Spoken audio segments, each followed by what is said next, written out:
Hey, everybody, and welcome back to the Bancroft Brothers Animation Podcast. Hey, Tom.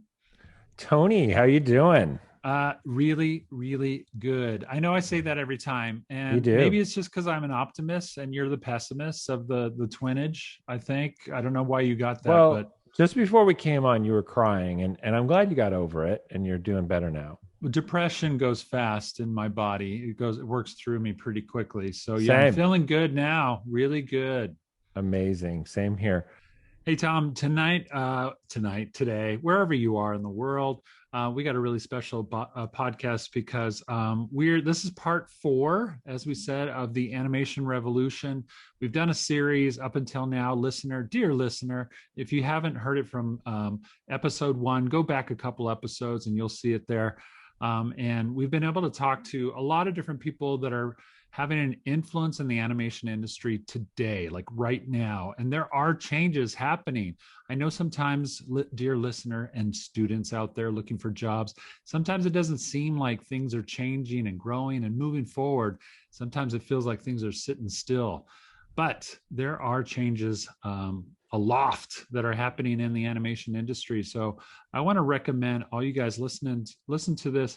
These are our theories, these are our thoughts, of course, but we're trying to interview people that we feel like are movers and shakers in where animation is going right now. And because of that, Tom, we have two very special guests with us right now to talk about a brand new independent animation studio that's just come up. And so I feel like we're getting an exclusive here, Tom.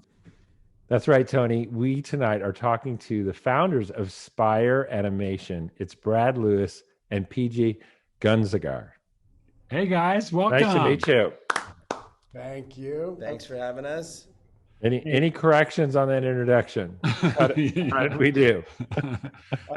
You did just below the bar. You know, set the bar right there. Perfect. Came in just under it. Yeah.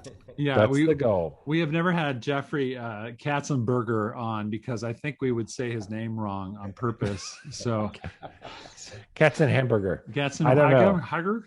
Anyway, it is really great to have you guys on our show today because, like I said, we are really interested in brand new things that are popping up that are happening in the animation industry right now, and what newer than Spire Animation. For those that don't know, let me just give a little bit of credit to you guys so that people know who you guys are. But Brad comes from working at Pixar. You were the producer on Ratatouille and Cars 2. I literally have the wrong window up as I say this. How unprofessional. You just did How to Train Your Dragon, The Hidden World. It was the last one of the How to Train Your Dragon series. Produced that, the Lego Batman movie. Love that. I want to talk about Will Arnett. I love his voice. Storks, you were the producer of that. Of course, all the way going back to Finding Nemo, executive producer. Ants. Oh, man. And you were one of the main guys at PDI at DreamWorks too, when they first started up too. And then, of course, our buddy P. Okay, take again.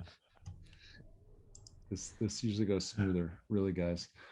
Our buddy PJ. No, I not to, if you're cutting and going back in.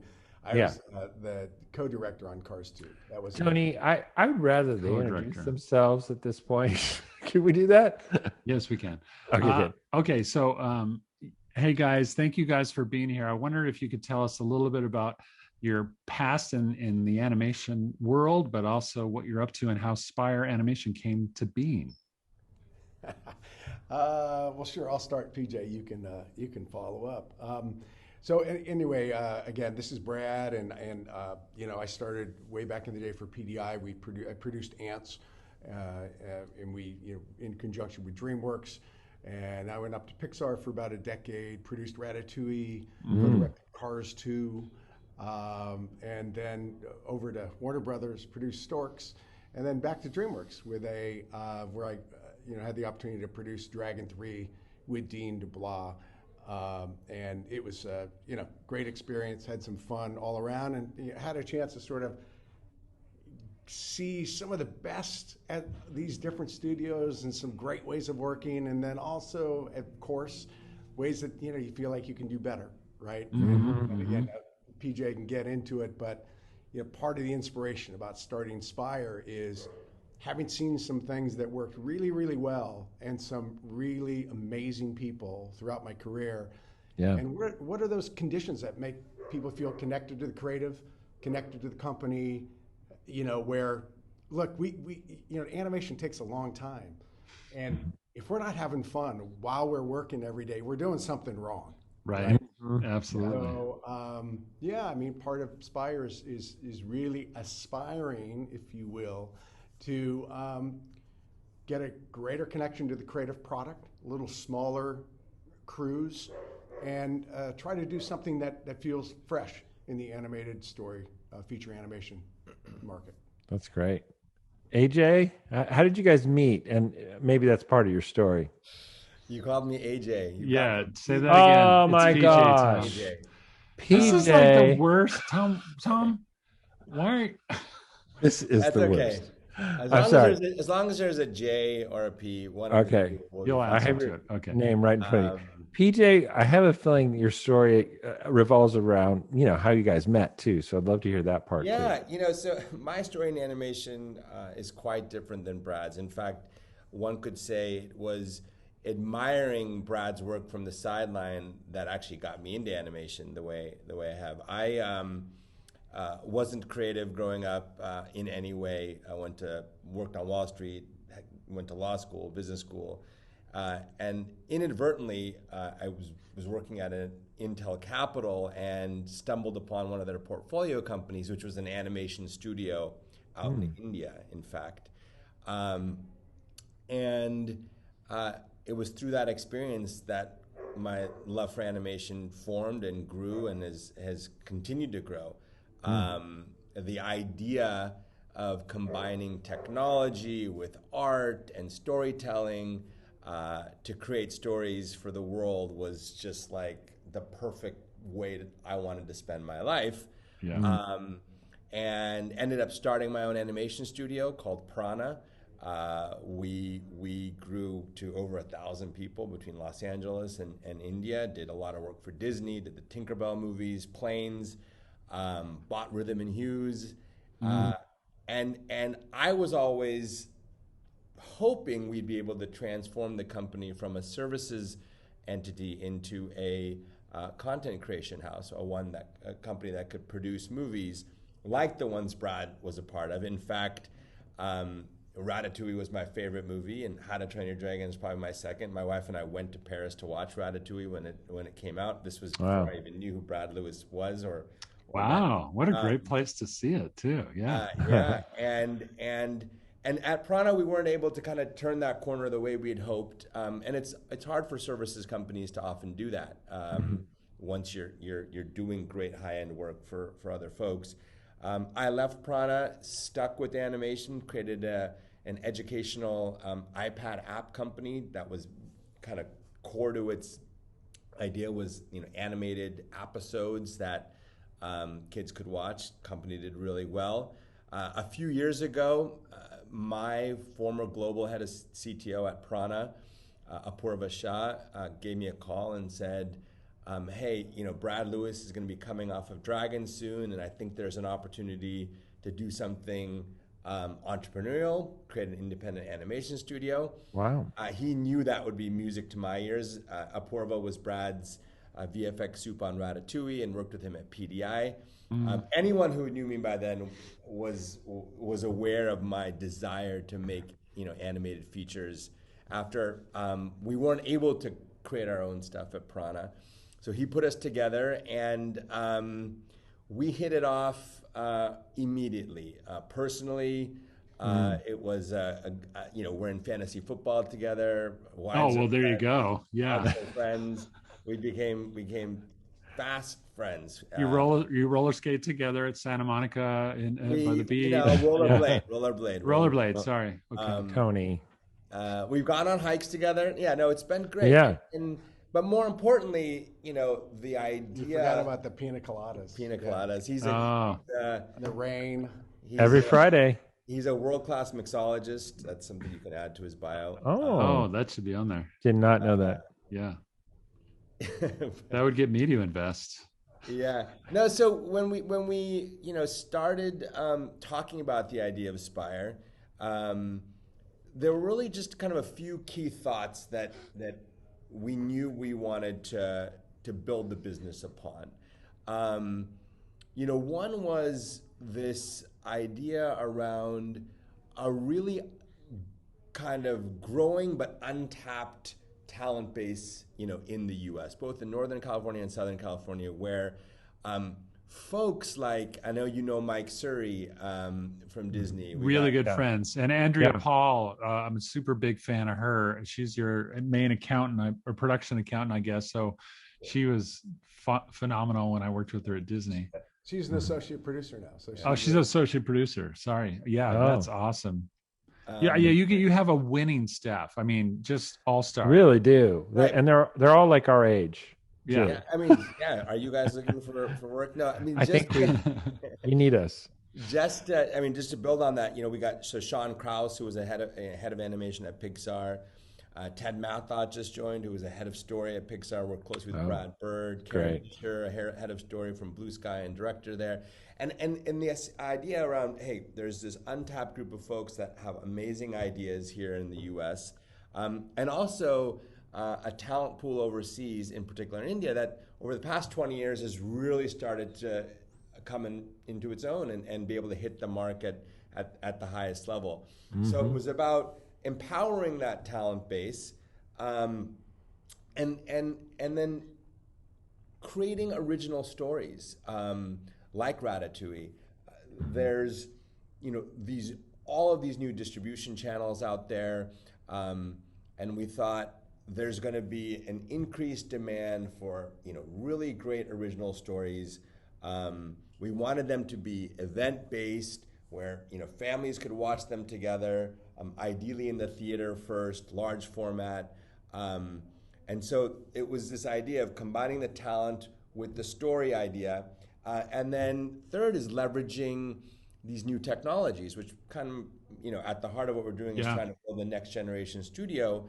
We're working closely with Epic, leveraging real-time workflows and real-time technology tied to their Unreal Engine. As you guys know, former animators, that assembly line-like approach to animation isn't super intuitive, doesn't kind of lend itself to an intimate filmmaking experience. With real-time rendering, we can iterate very quickly. We can get feedback immediately.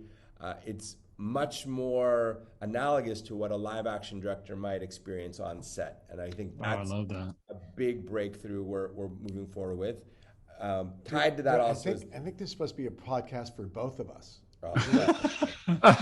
Brad's like, Hey, can I Brad. talk now? Hey, Brad, you're near and dear to my heart. I go through this every episode. I'm like, Tony, can I talk, please? Basically, so I got just two more, and then I'm gonna hand out to Brad because he does all the fun stuff. But the cloud was the other piece, being able to empower this and enable this workforce wherever they work. So we're doing stuff with Amazon right now on using AWS, and I know you guys know Rex as well, who's promoting Nimble. I think you guys know Rex. Rex Grignon, yeah. Grignon, and I think so, yeah. he's got a pipeline in the cloud technology through Amazon. And then last is work with great partners who are aligned on building a new kind of studio. We raised money from CAA and NEA, the largest venture capital firm in Northern California, the Zifrin Law Firm, which is a real powerhouse entertainment law firm in LA, and Epic's given us some capital as well. So it's been great. We've been at it for a little over a year, and Brad's been busy developing two movies that are out of development now, and three others that are just starting. Sweet. Well, can I break in with Brad? Maybe you'll answer this one. I'm not sure, but a business question. So Tom and I both have started studios before. Tom is currently in the process of getting his geared up, Pencilish Studios, which was crowdfunded. You guys went out there, took a big swing. Even with, and trust me, you got to have a winning team like you guys do to get any kind of capital to start something like this. But animation, let's face it, risky, right, for the investor, and can be very difficult to get the money needed to get going, particularly when you're going after brand new IP feature quality stuff, right? So question being, how do you go about that? Did you start with investment for different phases? Like, are you getting investment right now for development phase because you probably didn't start with IP right off the bat? Or did you, or maybe you did, maybe you went after investment because you already had IP? Was it about building the team first? What was the first thing that had to happen so you could attract the He wants capital? to know what you spent your money on first. Well, I know where you are right now, so This- that's what you're spending on. This might currently. be an AJ question or PJ. Golly. PJ. You must have a good friend named AJ. Yeah, he does. I think I do. Yeah. Yeah. People do call me JP a lot. That hasn't happened. Oh. Don't make it worse by giving me a third option. I'll just give the short answer, and then I'll let Brad expand upon it because Yeah. you know, we came in to CAA and NEA, who have together formed a new venture firm called Connect Ventures.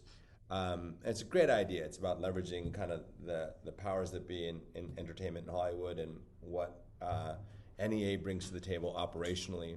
And we painted a picture around what a next generation studio might look like and its ability to not only create evergreen, fresh, new content, but because we would be building a lot of this content potentially through a game engine, there's the idea of exploiting that content simultaneously in interactive experiences. Yeah. So for one of our movies, Trouble, for example, we already have folks talking to us about building a game while we make the movie. So I think the first part of your question was, how did we raise the money? How did we get folks excited? It was this idea of what a new studio with no legacy infrastructure would be encumbering us. What might that look like? Of course, the tailwinds were phenomenal, and for any business starting, you need great market forces. So, CAA was watching firsthand how content was becoming, it was already king, and it was becoming an emperor, really, where everyone needed content and would be fighting tooth and nail to get it. So it was really those forces that came together to allow us to raise the kind of capital we did. And then I think most importantly was Brad's ideas, which he had already been cultivating in his mind. Oh, great. Yeah. And then said, hey, I want to make these two movies. And that was really what put it over the edge. Great. And now Brad's going to pitch those two films. No, No? Dang it. podcasts are the way to go. That's the best way to pitch them. Yeah, yeah. exactly. Yeah, I will say that you guys are right when you say that it's inherently risky, right? Yeah. To do original stories and to go big and try to do, big feature level, high quality. But isn't that why we all got in the business in the first Oh, place? absolutely. Yeah. Yeah. And I think you're also right in that it feels like there's less and less risk that's being taken at the feature level without built-in IP or without it being a sequel or something. Mm-hmm. And for me, that's not what gets me most excited when I get up in the morning. And it's not the way when I looked at my career and what I wanted to do, it wasn't necessarily doing that day in and day out. It's about how do we get back to telling stories that are fresh with new characters, and you come to know their motivations. They entertain you while the story happens, Yeah. and it takes you another place, and it's inspiring and so forth. So, look, that's why we all got in the business in the first place, right? So, Oh, part amen, of this- brother. It's like, how can we reinvigorate what we do as a sort of an industry and what we put out there? I mean, look, the world relying on us for great entertainment. And so we need to take that. We need to keep taking that place and not allowing ourselves to settle for less.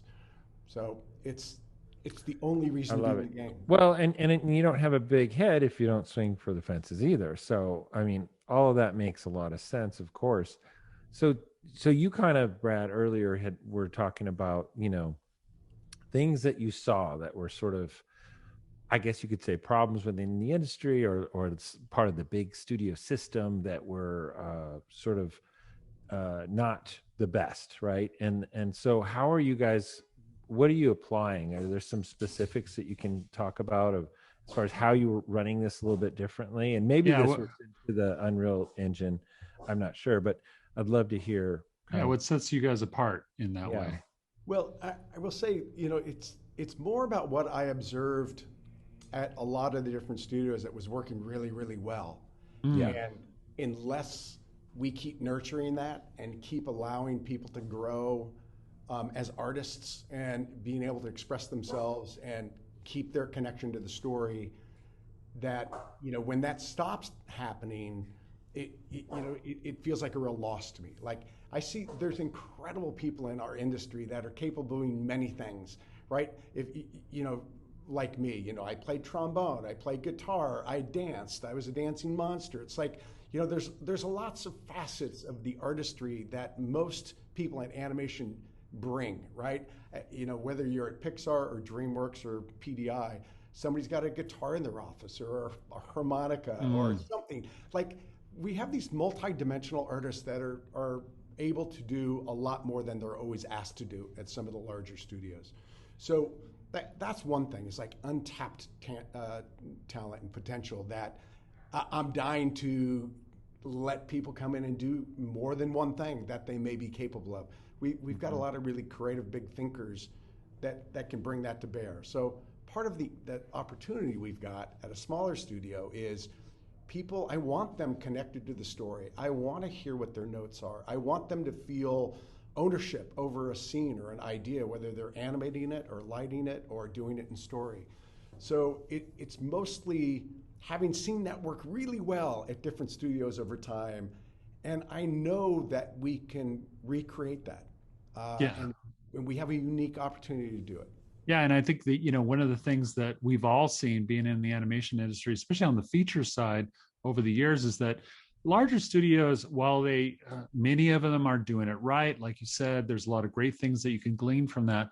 On the independent side, there's also things that you can go, well, a more specific vision and less of a committee that has input into the story could mean smaller budget. It could equal taking less time, right? So there's a bloatedness that comes from the larger studios that also, being smaller and being more renegade like you guys are, I would think is probably very beneficial for you guys too. Look, the real basic idea is glean the best of what the big studios do well, and there's going back to story process, great animation, worlds that take you to a different place when you see them, as far as their look and their presentation. And so those are certainly the conventions that work really well in the animation process that we all learned based on what Disney did back in the 40s and the 50s, and we keep applying in different ways. But how can we, we're looking to take, like, Danny McBride that we're working with on Trouble. Like, Danny and I have been kicking a story back and forth for the last year together, and like, Danny's irreverent. He has characters that have heart and they have really interesting motivations. Like, let's bring some of that irreverency back into the world of a large scale 4-quadrant animation. So we're trying to take the best of convention, and then let's bring some contemporary storytelling examples, and let's just try to tell the best possible today's stories that we can tell. Yeah, I love that. Now, so are you guys also moving in the direction of, because, let's talk about post-COVID. Now, that's jumping slightly ahead. We all know that. But in the day of post-COVID that we all hope we're going to get to very soon, are you looking at how, and maybe this is part of cost savings too, are you going to be more of a virtual studio, or are you going to run it with like hundreds of people there in California in your studio? Brad and I have been asking that question daily for the past year. I'll tell you, when we started Spire, right before the pandemic, we raised the funding. I was firmly in the camp of, great companies are built when everyone is under the same roof and a culture can be established, best practices can be established, and of course, in a creative field like us, there's so much that happens in the room. Um, I'm close to have pulled a complete 180 on that. Well, you're close to it. A lot of we did a project, a test for Epic on Century Goddess. That's our other movie, and it was all remote, and it's turned out beautifully. And I think as long as we focus on communication, we have regular kind of scheduled times when we're all gonna get together and meet and enjoy each other and have fun. As long as the story team is together, 2 or 3 days a week, Anim is together, we think we can be a pretty interesting hybrid studio instead of, I don't think everyone's going to be virtual at all time, and I don't think anyone wants to work at a company like that. So we're envisioning what we call hubs. We'll have a creative hub in LA, a creative hub in Northern California, we have a creative hub in Mumbai, and those hubs will be places where people can work. They schedule their time, meetings, screenings, etc. happen there, but it's not 5 days a week, 40, 50 hours in the studio. I think the days of that, are gone. I mean, look, what COVID has showed us, it's sort of allowed us to conceptually reinvent how we approach work, right? And it's put the very question of what is all being together, what are the true benefits of people having conversations outside of meetings, which are the most important, where we're questioning decisions that were made or how to do things better. And I think we'd be remiss if we weren't absolutely innovative in how we approach how we make movies going forward. And what's interesting to me is a lot of people have gotten way better at working from home than they ever have been. In other words, I think a lot of people wanted to work from home, but you still have to balance family and work and other activities. But I think people are doing a really good job at that. And I think life and work balance is super important in our industry. So we are going to be absolutely as innovative as we can going forward about how do we take this hybrid sort of working style and again, try to take the best of being together and also allow people to sort of, have that quiet time at home where they can really, I know I do my best writing at home, right? Yeah. Right. And not commuting all the time. Well, speaking as an artist that just went through a year working on Space Jam for Warner Brothers from home, and barely ever wore trousers. I love it. I love this idea, and I do see that. I think you're right, PJ. I think what you're talking about with the hybrid situation, and I think more and more studios are going to be driving towards that. Because there is a loss, and I agree with that too. I think there is a creativity loss, a relationship loss, and therefore, I don't know. I think it does affect the creativity when we're not together at all. We're not bouncing things off each other or seeing each other in the hallways or in between meetings and things like that. That happens outside of Zoom, and we all have Zoom fatigue to a certain degree anyway. Right. So having that hybrid. To me is the best of all solutions. I do agree with that, in that I'm already feeling that way myself. I'm starting a virtual company and I love the concept of it, and it does work. We can make it work, but I love the idea of hybrid because I've already started to feel like, but if we could just get together in one conference room and kind of go over all these drawings and, have that sort of one-on-one, well, as a group, one-on-one, rather than doing that over Zoom and trying to pull off images and put it into Photoshop. And, it sort of all slows down. But being able to kind of just do that brainstorming and that's where I think that hybrid kind of style fits in really nicely. Also, part of we all have felt this in every show, right? When you're in it, the meeting's about one thing, whether or not you're looking at a storyboard, you're looking at something editorial, you're having a conversation about production, whatever it might be. But the conversations that move things forward are a couple of people having a conversation over lunch or something and saying, I don't know if that's really working. Like, we're approaching it this way, but what do you think? And then 2 or 3 people come in and say, have you guys thought maybe we should rethink X, Y, or Z? So it's the conversation, again, outside the meetings, that people come up and they kind of disrupt what you think you're doing. You're speaking, you got to speak to the elephant in the room, and sometimes it's not happening in the meetings. It's not. It's the bravery happens outside of the meetings. You're right. I think it's where the rebels are born. And then it gets put into an email, and then it gets exposed. We make movies on the backs of rebels. That's it. That's what we need, right?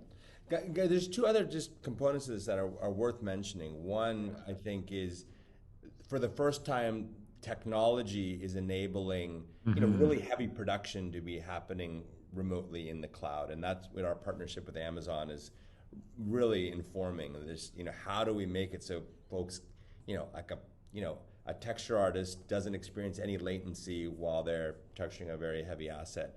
So that's been a breakthrough, and that's only going to continue to improve.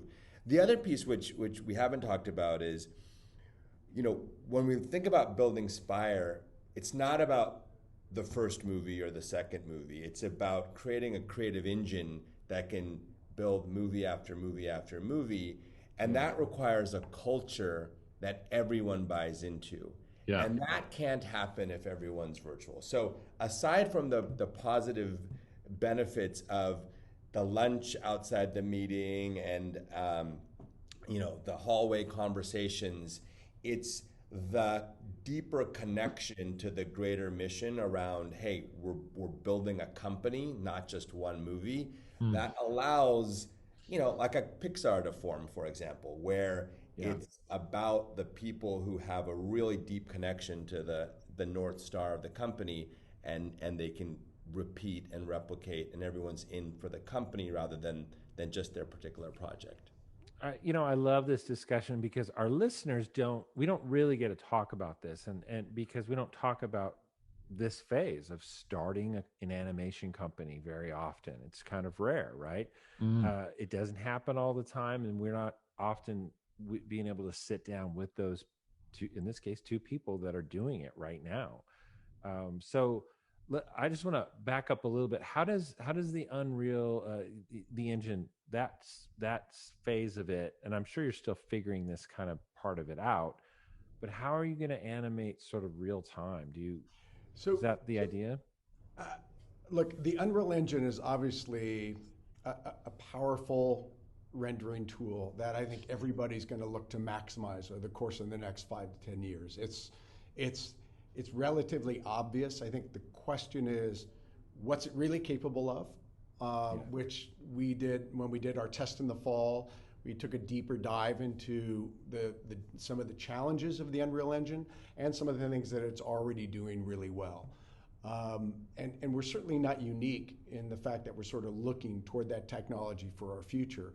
We may be unique in that we're going to be building our infrastructure and our technology foundation now with that technology in mind. So as we deploy more and more of it on each successive feature film, that we're actually building the technical vision around a real-time workflow.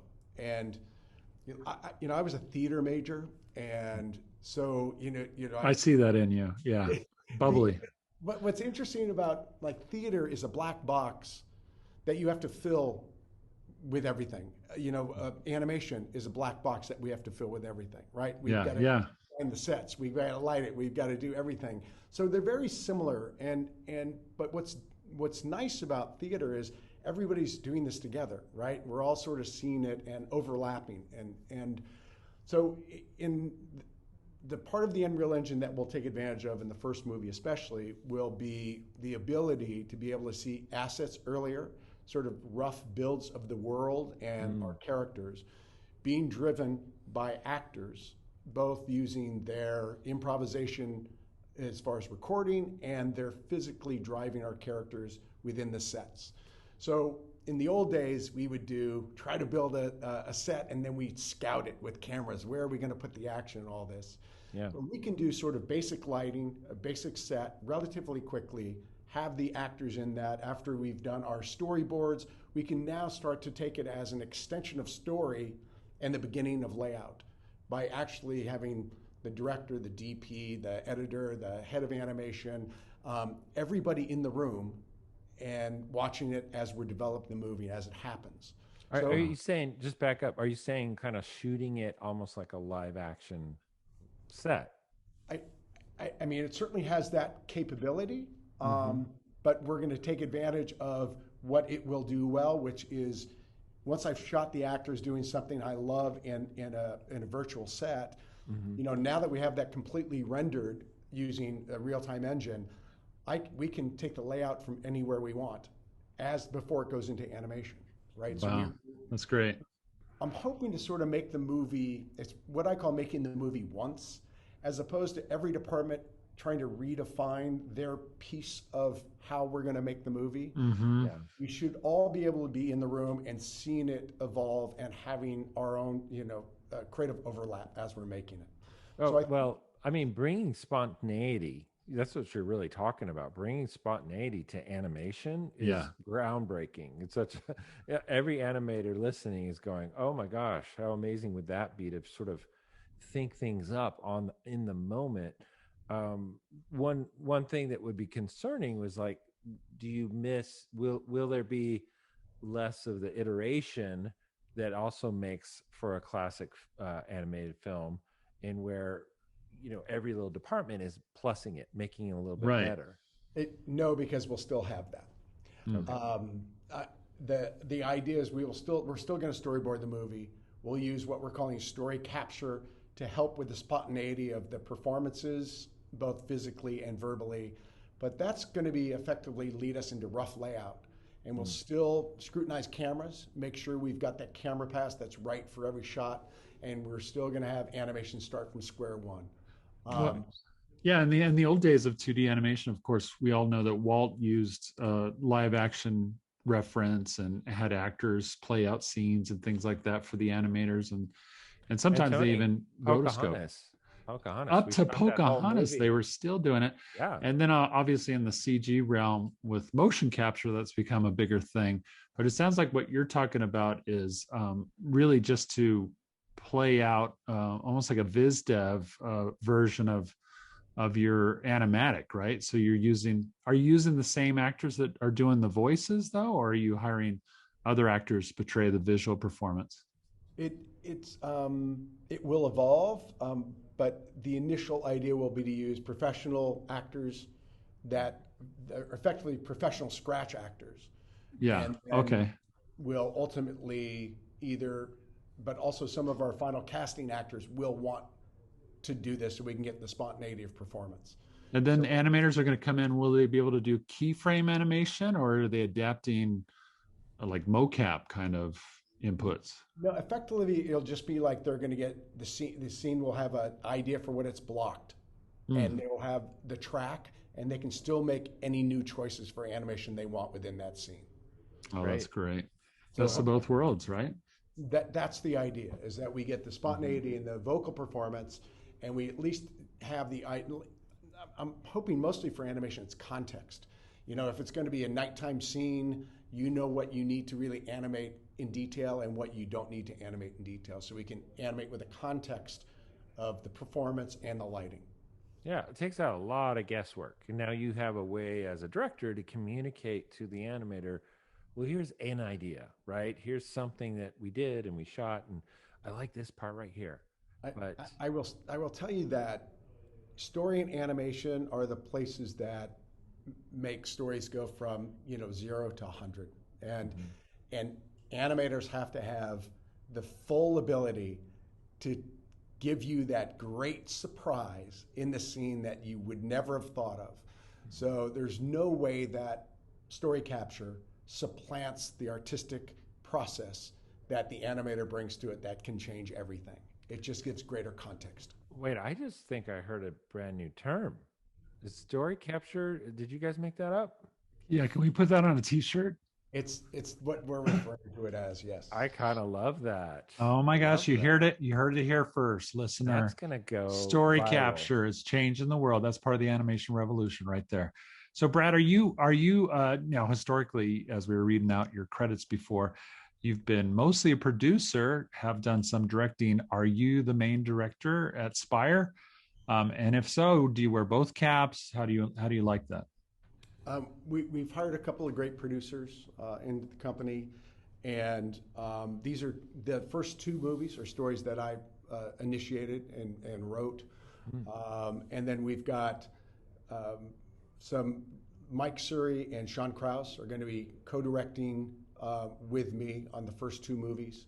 And then Nice. we've got Ted Mathot and Karen Disher, who will be future directing for us, working on stories to go forward. So the idea is really to be more of a repertory, group.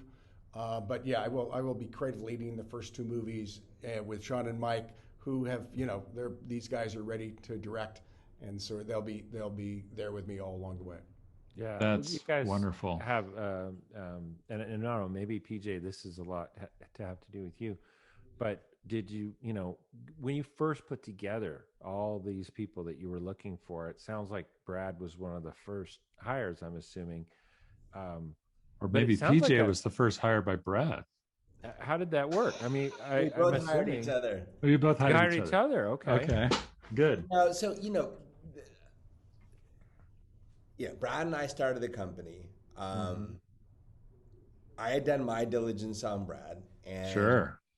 and just so you know, I mean, maybe this is getting a little inside baseball, but CAA did reference checks on us, and I will say Brad is probably the only person on the planet who got positive references from Katzenberg, Lasseter, uh, uh, and um, and Jim Morris. So basically, Jim Morris from the Doors? yeah, sorry, Oh, from Pixar. He's the head of the studio. oh, okay. So, you're talking about even just Katzenberg and Lasseter, both saying Brad's the man. Like Yeah. that's rare. And that Speaks a just lot. speaks to the fact that everyone who has ever worked with him only says great things. And so I knew that We might have to start calling him JC Yeah, instead of no, Brad Lewis. no, we gotta JC and stop. Like JP. PJ's my biggest fan, which is awesome. But look, here's it was easy to recruit with Brad. Let me just say that. But walking on water might be one of the talents that you have, right? no, but literally, what's been really great is a lot of the folks who are joining Spire are people I had an opportunity to work with at DreamWorks, Pixar, Warner Brothers. Yeah. And they're joining the studio because we've had great working experiences together. And the dirty little secret about the best animated films is that you have incredibly, incredibly talented people that Yeah. surround you and make great decisions, better decisions than you could ever make on your own. And you do that day in and day out and at every level. And so we are building Spire on those people. Tony taught me that. So you just, yeah, you get really good people better than you, and then you Right. take credit for their ideas. Right? That was Right. the Tom scenario. has done that with me many, many times. So I totally understand that. But yes, yeah, great team. Of course, I'm a huge fan of Mike Surrey, one of my best friends. We spent so much time on The Lion King working together and just I great want to set times. this one up. Tony animated Pumbaa and the Lion King, and Oh, thank you. Mike Surrey was Timon, and they Simone. shared an office together, and they created those performances as a team. I've Yeah. heard all. So actually, Mike Sherry's in the office today, and we heard all about it. Yeah, Mike said, Did you? "Hey, those guys were supposed to interview me on their podcast." Yeah, we are. Oh. We said that a long time ago. We We promised need that to a lot of people. Hey, we'll have you on the podcast Yeah. someday, real soon. Yeah. Yeah, just give me a job right now, and I'll put But you on the podcast. we later. thought that would be a way of getting free lunches, and it Yeah. really hasn't come to fruition. Well, and I saw you talk to Amanda Jolly, and I hired Amanda on Storks, her first professional feature. Amanda's I saw so that great. she referenced that when that movie came out. I remember her Instagram. She shared a lot of stork stuff. Well, Yeah. and you guys have that cachet too. I mean, let's face it, Brad, you've worked with everybody in the creative world and the creative universe from all these different studios. PJ, also, you have done so much in the way. I don't know if you know this, but I think we met a while back. But when I had my own animation studio, we had been in talks with Prana for a while, so I'm sure we met at some point. And Absolutely. I did not call you AJ. I'm sure I called you PJ at the time.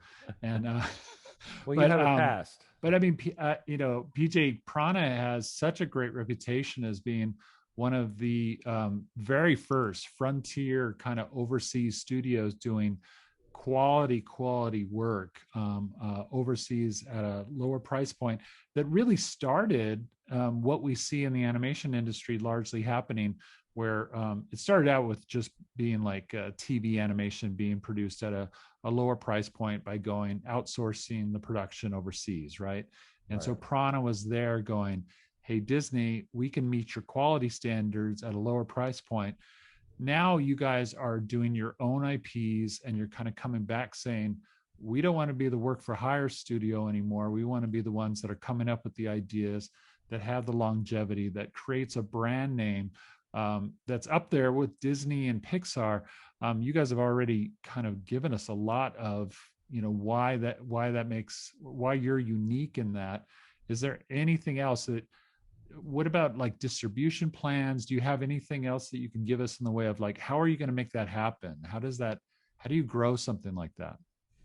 So, what's been, I think, very exciting over the past just couple months has been just the work we're doing with CAA and thinking about distribution of our movies. Um, what Brad and I believe wholeheartedly in is that the movies we're making are designed for the theater. They're large format movies where families of four should go and treat it like an event. That's been challenging to kind of hold on to through the pandemic. I think things Right. are changing as theaters are opening, but that's something that we've held near and dear. Now, so as we've been shaping the movies kind of through development, and now that we're at the end of it, we've started to pitch it to investors and then also to studios. We've gone through a round of investors who have basically committed all of the budget if we need it, so that's pretty great. And over the next 10 days, we're pitching to the who's who on the studio side for distribution. We had one pitch today, in fact. Nice. And it went well. So the idea is, as we come out of the 4th of July weekend, to really know who our distribution partner is, and ideally for us, it's not just a partner who's looking at our first two movies, but wants to do something more ambitious across the company. It's about, hey, you're partnering with Spire to make animated movies for the foreseeable future, and we're starting with these first two, but it's about because in distribution you learn a lot in terms of marketing, and you don't want to just lose that across one or two movies. I mean, I think the magic of Disney and Pixar, and Disney, of course, is the best at marketing these kinds of movies, but they learned a lot throughout that partnership that ended up turning into a marriage. Similarly for us, we want a long-term partner where we can focus on the movies, and they can work with us to make sure these are seen by the most people around the world.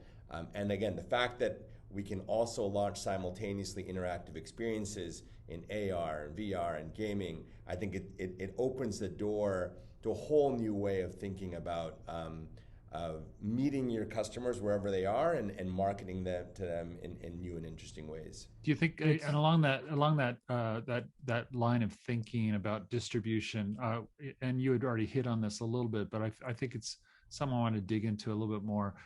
We are at a point because of COVID, just like we are with hybrid situations of working have changed, and thinking about those things have changed.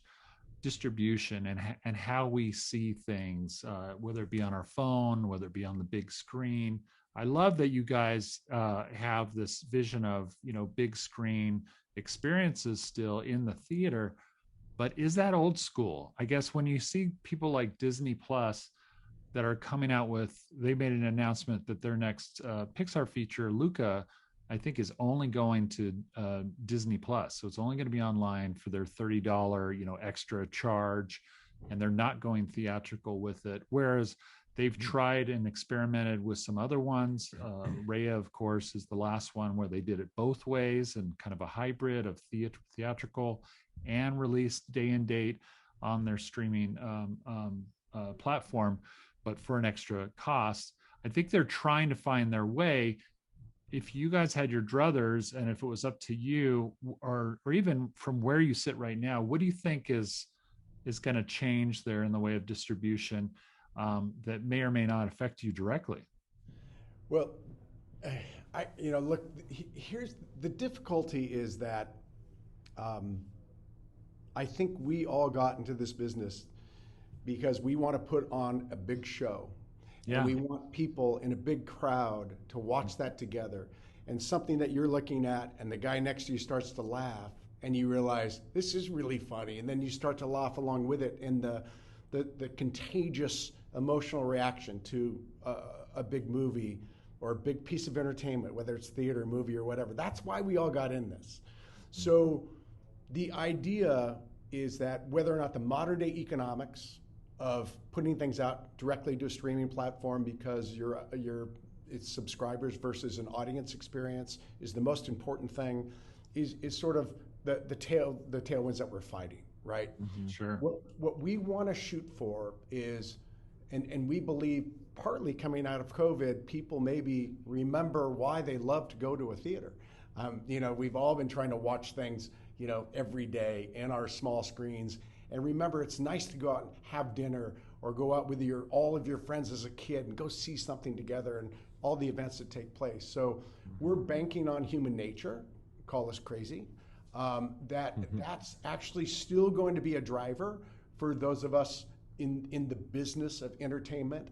And that I personally am hoping that we're all heading toward a hybrid, which is we want the big theatrical experience, and we want to make sure also, whether it's streaming or phones or whatever it might be, we have entire distribution across every gadget imaginable so that people can continue to hang on to that movie and hang on to that story and hang on to those characters. So that, that may sound naive, but that's certainly why I got in the game.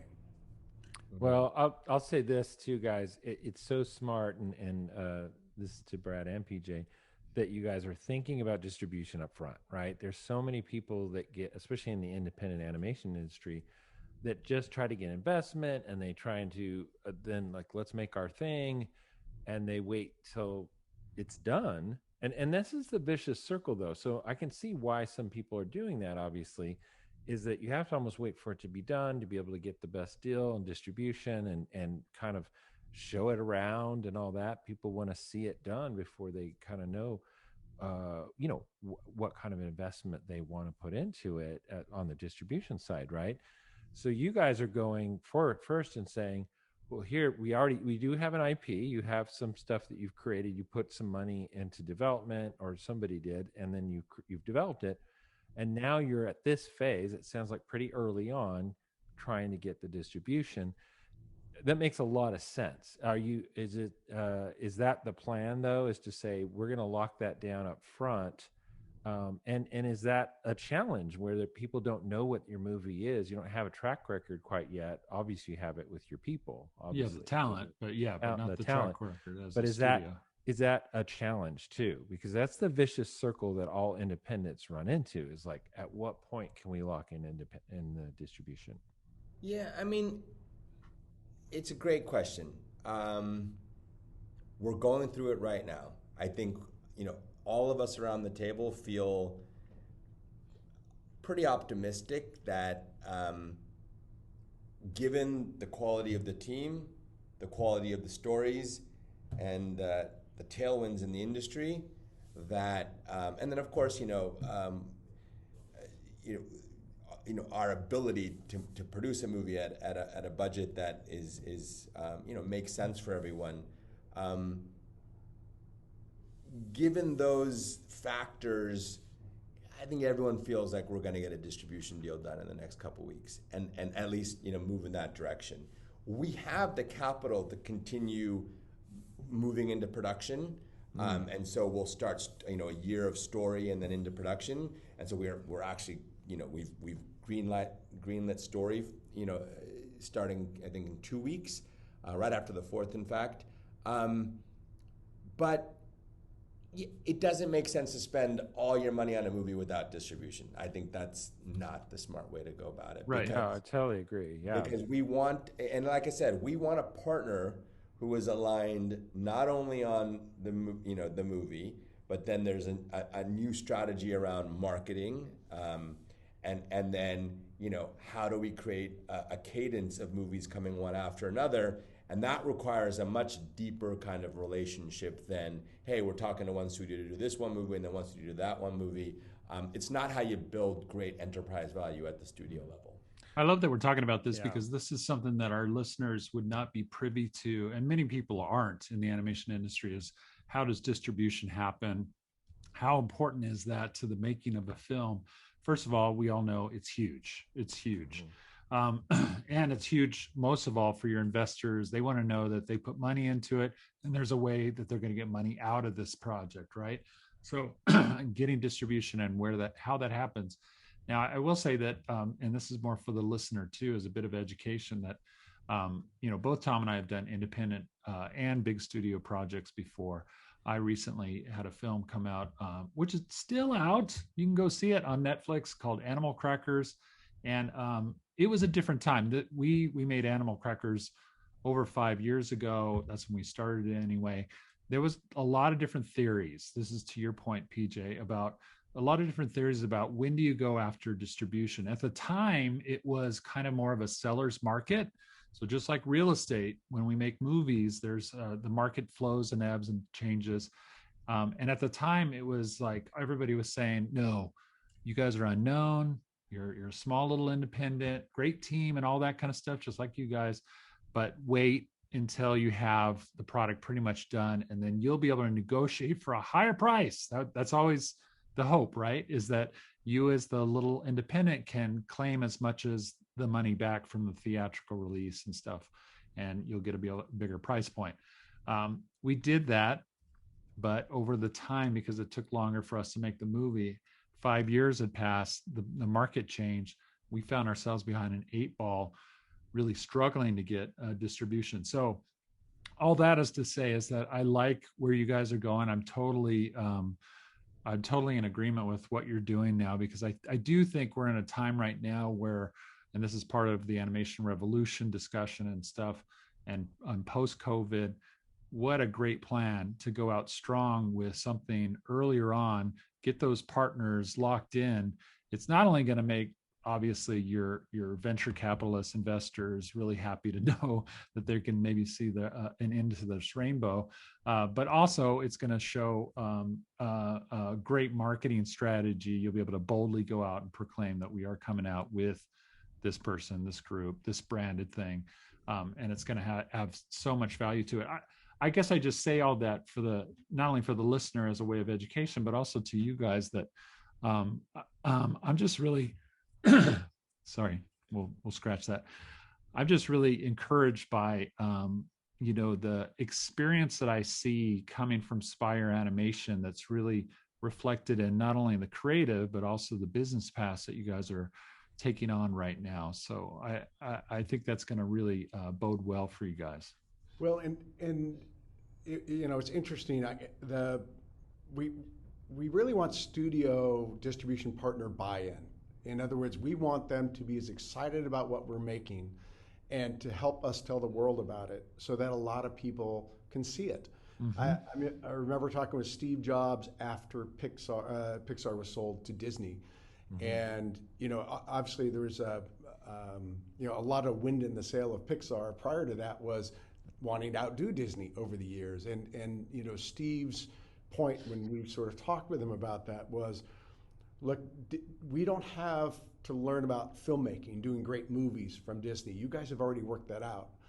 But it could take us a decade or more to try to replicate their distribution, their marketing, their consumer products, their advertising, their saturation in the worldwide market, and we'd never do it as well. Mm. And all that is to say that if you do a great movie, you have to have a partner that's helping shout to the world that this great movie and these great characters are coming out. So everybody knows, I need to go see this. And making a great movie in a bubble is just a great movie in a bubble. We have to, both of those things have to sort of shake in one another's hand for to have a really strong sort of impact on people. So that's great. So I want to jump in, and we're going to wrap up pretty soon, but kind of going back to what PJ you were saying very early on, which was, talking about how you'd gone down a road with Piranha and wanted to create your own movies, your own ideas, original content, and we're bumping into that, and that's true. And this is again for our listeners. That happens all the time. Most work for hire studios all have that dream of having their own original content, their own TV series, their own feature film, whatever it is. And they never quite get there. A lot of them will go out of business before they ever get there. And it's because they got to keep the gears going and keep people employed and all the paychecks going out. And it's hard to break out of that. So good for you. You found a way out. You got investment and all that, and have a powerful group. And now you're creating your own IPs. Now, is part of your business plan for the investors that have put in is that you retain as much of the intellectual property so that the merchandising and marketing, the back end, is part, the Spire still owns part of that? Licensing, right? Yeah, there it is. So, there's many ways to skin that cat, right? I think in these early innings, where we're trying to establish the brand and create a pipeline, we're going to be more focused on the right partner to shine the brightest light on the movies and the company. As much as we can retain, we will. And like I said, we've got CAA and we've got Zifrin at the table with us. They're going to ensure that that's the case. I think over time, if we're successful, and what I always talk to our team about is if we just do, if we're just better every day that we come into the office, we'll be fine. At some point, we'll be able to negotiate, deals that allow us to, retain more equity. You're absolutely right. Content is valuable. IP ownership and building a library is what really moves the needle in the industry over time.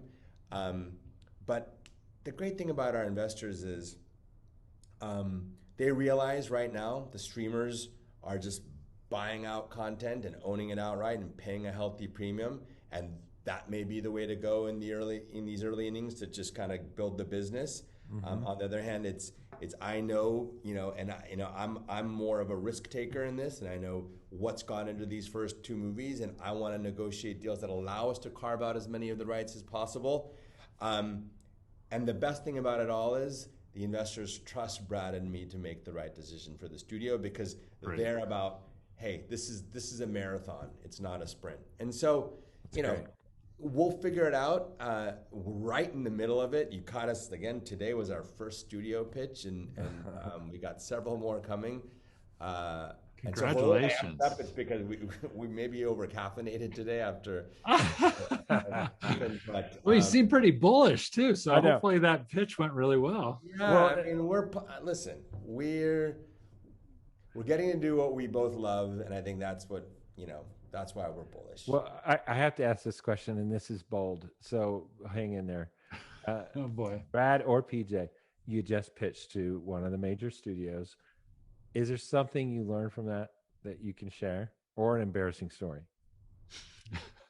Without naming names. No, I don't think so. I mean, I will tell you much you can talk generally, about. Though, I've always pitched my movies in person, and pitching over Zoom is, at certain times there's certain images, and I'm like, can you make sure your brightness is at 3/4 brightness and it didn't autocorrect so you can see the depth of this image? Can you please make sure you're mute, because when I play this beautiful song by Stara, it's not going to sort of cut up and you won't get to hear what it was all about. So there's all of those sort of logistics, and sometimes it feels like this is not the case today, but sometimes in certain pitches it's like there's an oil painting there, right? because when I'm pitching, it goes to the last person who talked or cleared their throat up in the upper right hand Yeah. corner while I'm showing the imagery. So if that person is like checking their cell phone, it's challenging to stay. It's tough being a perfectionist director in the Yeah. day of COVID and Zoom, for sure. I really, I lament for you in that because both Tom and I are teachers and instructors. We're on Zoom all the time and trying to choreograph things. I mean, you can tell from just us doing this podcast today on Zoom that we've given up on any kind of perfectionism when it comes to We had a rough start. it's Rough start. it's Well, sometimes it's better just off the cuff, right? I mean, I've been wanting to just interrupt PJ and I because we banter a lot. And I'm like, oh, we can't do that because we'll overlap and all that kind of stuff. But Yeah. it's we all have our limitations, right? Tony and I, we just plow through. We just keep going. So One of us where will is give up. so yeah, last question, then we're going to wrap up. Is I just want to know now, Spire Animation, brand new concept for Tom and I. So I know our listeners are learning so much about this exciting new studio. Of Mhm. course, now you're going to get a lot of people, emailing you wanting Asking for jobs. jobs, Yeah, yeah. that'll be the next thing. But where are you guys at? What stage are you guys at right now? I've already heard that you have 2 projects. Is one of them greenlit into production? You've talked about voices and scripts and stuff like that. Well, where are you guys Greenlit at into right now? story in July. So we're coming out of the last year of development on these 2 projects, and we've gone through the phase of early outlining through treatment to full scripts. So we've got scripts on both of the movies. We've got visual development on all of them. We've got some production design. Carter Goodrich has done some amazing character. Oh, I love Carter. On Trouble, and I want to preserve as much of the Carter. If you've ever seen his designs, they're like sketchy and yeah. got this feel. So we want to try to take some of that graphic sensibility into the movie. So we've got character designs with some great character designers on both movies. We've got, again, some production design and visual development. So what we're at the stage of right now is we've got story starting in about 3 weeks. So on the first movie, our second movie will probably kind of trail it by about three months. So we're rolling pretty much directly into early production as we're sort of having these conversations.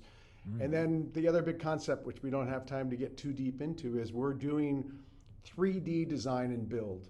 So we're trying to do less 2D design turnarounds of initial art concepts, and we're going more directly from our visual development and our production design directly into sculpt. In the case of characters, directly into 3D design environment build. Philippe Brochu joined us from DreamWorks when I worked with him on Dragon. He can build entire environments with lighting in a very short amount of time that really are the final production design proof of concept, as opposed to trying to say, make it like that. We're saying, here's the idea, you make it the way we want it. And so if there's anything that our listeners are hearing that is part of this animation revolution, sort of part 4, it's what you just said right there. That there is a new part of a pipeline that you guys are creating that's really a game changer. Really exciting to hear about. It's really exciting because we're designing in the medium that it's going to be shown in, rather than trying to do everything in 2D first. So that there's a visceralness to that. It's about making the movie once. With the final design of the visual development happens in 3D. When we approve that and we creatively have what we like, it's going straight into the pipeline. And new generation artists, these people come out with a much vaster set of skills, and they're building their own environments, they're texturing, they're lighting, they're laying things on, they're building a character, they're rigging it. So we want to do it in 3D design and build, and sort of start to transition, at Spire, the industry into 3D designers. They're really doing, and I just want to pop in one more time about that element. The what did you call it? What was the term? The story Capture. Story capture. Let me write that down. I got it. And even maybe a step before that, like I took a tour of the third floor, and they do a lot of pre-visualization for a lot of the Marvel movies and Game of Thrones and things like that. And they're doing a lot of that too. I was really fascinated to see that pre-visualization, what they call pre-viz, is basically an element of what you're talking about at the very least. I have a feeling you guys are taking it a step further because they tend to do it, and then some of that gets scrapped and kind of thrown away. And then, but I think you're probably, it sounds like, going to end up keeping a lot more of that because you're also discovering the story through that process and the camera moves and all of that, which some of that still applies with them also, but especially the camera work side of it. But really fascinating to see that applied to an animated film. That's pretty brand new. We're just trying to upstream it a little bit. I will say on Dragon 3, we did a lot of the rough layout on the motion capture stage. Okay. Right, as a first pass for rough layout before they refine camera. Mm-hmm. And I'm just trying to take that idea and we're not the only ones trying this, and to move that upstream into story creation so it's an extension of story and it still kicks off rough layout in the production. I'm going to just say it right here and now, listener. I think Brad Lewis is the Glenn Keane of CG animation. What? That's right. What Glenn brought to 2D, Brad Lewis is bringing to CG.